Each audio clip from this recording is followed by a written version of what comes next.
Socrates zegt eigenlijk, je moet leren, anders ben je geen mens. Kijk, het is goed, dan ben je gewoon een varken. Als je gewoon dingen herhaalt, maar ja, dan doen varkens ook. Hè? Dat doen elke dag zelf. Dus je moet continu leren, opstaan en wat kan ik nu weer nadenken. Dat is dus de kern van Socratisch wezen. I am philosopher Humberto Schwab and I work as a Socratic practitioner with companies, students, university schools, governments, or any group who wants to go into a deep dive into their values and their core intelligence. The Socratic Lab is a deep dive into your own brain, but not your personal brain, but the collective brain of you all. Or you could better say, the collective intelligence. Er zijn grote gebracht in het cogito ergo sum, de bakel. Ik denk dus ik besta, dat is het woordje ik is essentieel. Nou, biologisch, sociaal, psychologisch, emotioneel is dat een grote vergissing. Je kan helemaal niet denken in je eentje, waarschijnlijk. The methodology is very strict. By way, it's causing a thinking process which is really communal, which is really a joint, shared effort to reach a strong new future or a strong new strategy or even new products or services. Ik denk dat de toekomst kan je niet voorspellen, maar je kan hem wel maken. En het grappige is, dat weten jullie ook als future-denkers, dat als je een toekomstbeeld hebt, dat je daar heel snel naartoe gaat. Je hele lichaam gaat daar naartoe, in het systeem.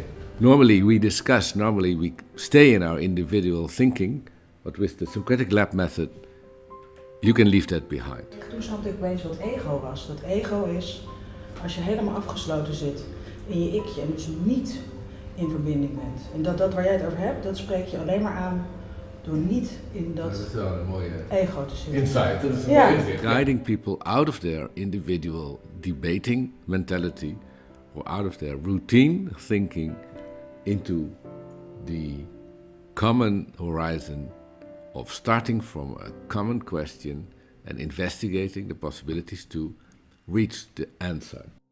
Nou, als je dit soort ideeën, dan merk je dat we een heel andere opvatting over denken komen. Dat je dus als veranderingsagent daar heel sterk op moet letten. Van hoe kom ik daar nou uit? In order to do this, we use several methodologies and the Socratic discourse is the core activity.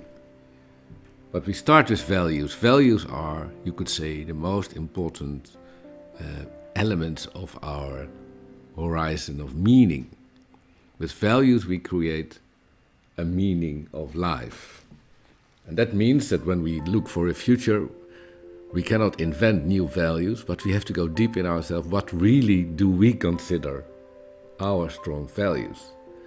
And so did this group, and they came with nice values like poetic capacity, beauty, the sublime, giving relationship, and eagerness to learn as very strong values. Je hoort heel veel authenticiteit en ik vind dat heel veel een soort, dat mensen daarmee een soort rechtvaardiging vinden om zich eigenlijk te misdragen. Terwijl ik vind dat authenticiteit of eerlijkheid gaat over dat we volledig open zijn in wie we werkelijk zijn. The value exercise always starts with one person's values, combining two persons and ending with the values of the whole group. So at the end we have these 5 values as a common horizon.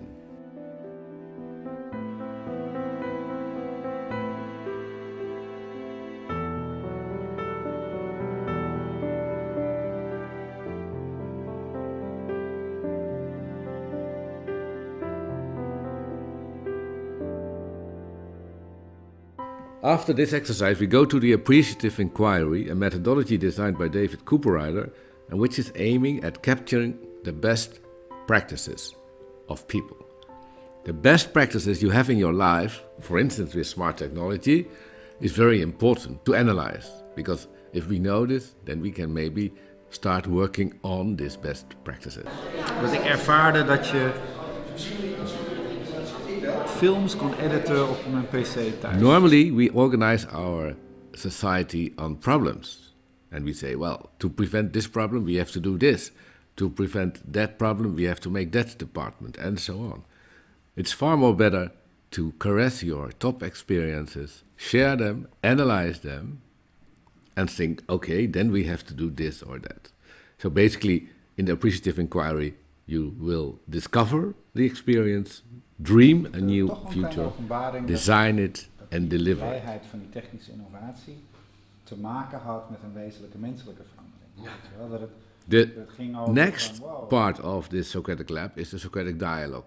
The Socratic dialogue is the core activity in which we try to leave automatic individual thinking, which often happens when people are debating and people are not listening to one another, into a very empathic event of high focused attention to what is being said actually. The Socratic dialogue starts with a question like... Wat doet moderne technologie met het menselijk lichaam? Hoe word je als organisatie sensitief voor verandering? And after everybody has formulated this question, we choose one. Dus de vraag die is aangenomen is hoe kan technologie duurzame vooruitgang realiseren of bereiken? En mijn vraag is aan jullie, wie heeft een voorstel, of welke mensen hebben een voorstel van methodes? Hoe gaan we te werk? Then we design a methodology to find the answer to the question and execute this methodology. And this can be looking for a case, looking for definitions, looking for assumptions, or looking for sub-questions. The chair of a Socratic dialogue is always a philosopher, but he doesn't intervene. But he guarantees that every contribution of any of the participants is respected and has its own place. There are two very important rules which differ from debate. That means that you always have to be capable of repeating what the other person just has said. De reden waarom Robert Evelien de vraag interessant vindt, is omdat hij zelf beroepsmatig bij betrokken is.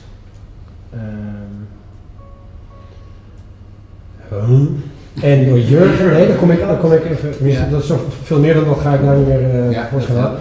Voor Jurgen, omdat er op dit moment veel kritiek is op dat het onderwijs niet goed is en dat we dan misschien eens moeten stil gaan staan bij wat wel goed onderwijs is. Step by step, with no production force, we come to a common shared intelligence, which is basically new knowledge.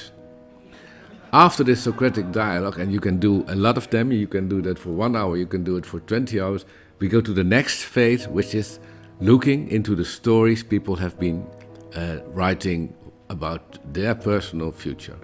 And from these stories, we distract some, you could say, basic trends for the future concerning smart technology, and we come to 4 dilemmas, like you can see.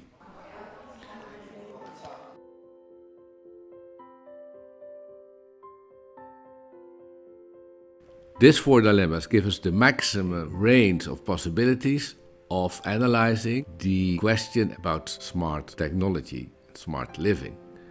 So we basically design 4 different worlds which have different solutions of this question.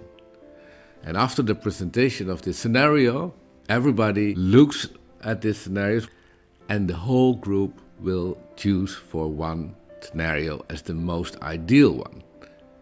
After this selection, we will try to develop a roadmap towards this best solution, and we will use all knowledge we have developed in the past 2 days to make it work. So basically, we end with our values to come in a complete unknown future with a strong value-based strategy. That's what we do with a lot of fun.